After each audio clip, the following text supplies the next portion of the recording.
Well, the English summer is coming to an end, but it is very much a new era for England's white ball team. Brendan McCullum will come in and take charge from January onwards alongside his test duties. For the moment, though, Marcus Trescothick is minding the ship. Is it an exciting time then for the white ball side? Very much so. I think really enjoyable, the T20 series that we just played. Obviously, the last game was washed out, but getting the guys back in together, a bit of white ball cricket. We haven't had that much this year. And just getting them focused on the important things that we've had in previous times going forward, to knowing what Brendan will like. And it's obviously given me an opportunity to lead and to try and deliver a few things, but just pushing back in towards where we're going to be going. I know the journey where it's coming from, what Brendan likes and what he does, and you can sort of input those sort of few things straight away, which is very similar to how it used to be when Owen Morgan was around. Not loads of 50-over cricket these days compared to what it was like when you played. Not as many bilateral series. You think back to the 50-over World Cup. Did it feel like the right time for a decent amount of change because there were players reaching the end of their cycle a little bit? I don't know really. I think more than anything, we wanted to just bring in a bit of fresh blood, just so that you can see the changing of the guard, I suppose, if you like. And you can see the next generation coming through, and at some point you have to get them in to know what they can do in the team. We've seen them in the 100 and in various franchise competitions having good success. So it's an opportunity that it was to breed them in straight away. Some of the guys have taken opportunity, some of the guys have not necessarily grabbed it, but more than anything else, you're getting exposed to playing against Australia with Ashes coming up in sort of 12, 14 months, having the opportunity to see what it's like playing in this white ball team, but also what it's going to be like when you go down to play in the Ashes as well. Hindsight's a wonderful thing, but in terms of the group you had, particularly in 50 overs, did it feel as though the last World Cup was one tournament too far with a lot of the same faces? Look, I think that I did that World Cup in India, and we just didn't perform very well. The talent was still there, and the players were still good enough. I think we just didn't get on a roll. We didn't get the form of the players right, and we didn't deliver when we needed to deliver. And I think after that, I thought it seemed like a natural time that you wanted to sort of bring in a few of the younger guys with an extended part then until the next 50 over World Cup. You kind of knew that you needed to.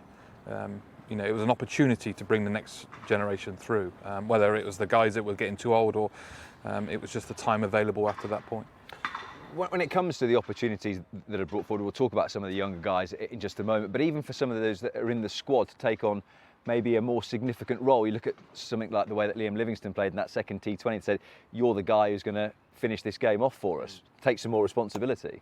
Yeah, and we've got players who we're obviously bringing back in from the test arena that are also going to have added responsibility. But Liam is a great example of missing out initially on the squad, but going away with the right attitude and the right process to then go, right, what can I do better? How can I get myself back into that 50 over team planning ahead for the World Cup? There's no doubt that he has all the attributes that you want him to have, because he bowls leg spin, he bowls off spin, he's a good fielder, and when you see him batting like he has done in this last couple of weeks, we know how important player he is. So credit to him for just going away and doing the right things and getting it back on track.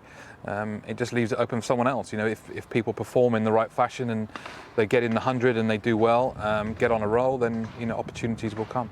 As for some of the less experienced players, then must have been an incredibly encouraging sign to see Jacob Bethel in the way, particularly he batted the other night in Cardiff.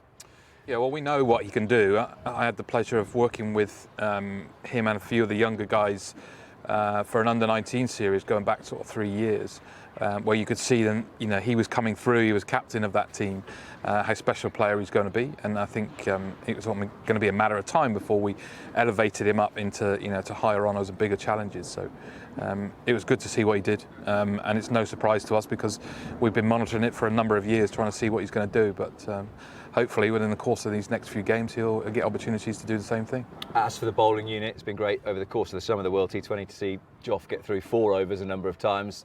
10 overs is the next step up. How careful are you as a coaching group of just looking after him as much as possible? Yeah, well, we've got a sort of a fairly, not strict plan, but an idea of what we're trying to do and how he's going to operate within the games. But he won't play all the games, there's no doubt about it, because we will be managing his workload.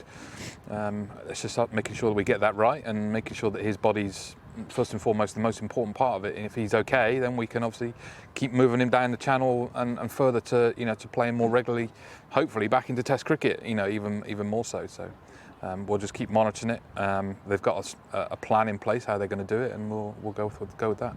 Just finally, a word on the series as a whole and the opponents. People say it's the end of a long summer. It's not particularly warm out here. It's cloudy, but if you're wearing those 3 lions and you can't get up for a series against Australia, you probably shouldn't be here. Of course, look, any series you play against Australia, whether Ashes, which are great and they're special, but even one-day series are amazing because it just brings that something different. We know the rivalry between the two countries, and we're always wanting to beat Australia. Of course we do, but you can see from the crowds that we've had in the 2 grounds that we played before. Sell-out crowds were not necessarily at this time of year that you'd have had that with the weather like it's been. So it does. We know what it is and we know how important it is. Marcus, great to speak to you. Thank you very much indeed. As Marcus said, the T20 series was drawn, won all the first of 5 ODIs, comes here at Nottingham tomorrow.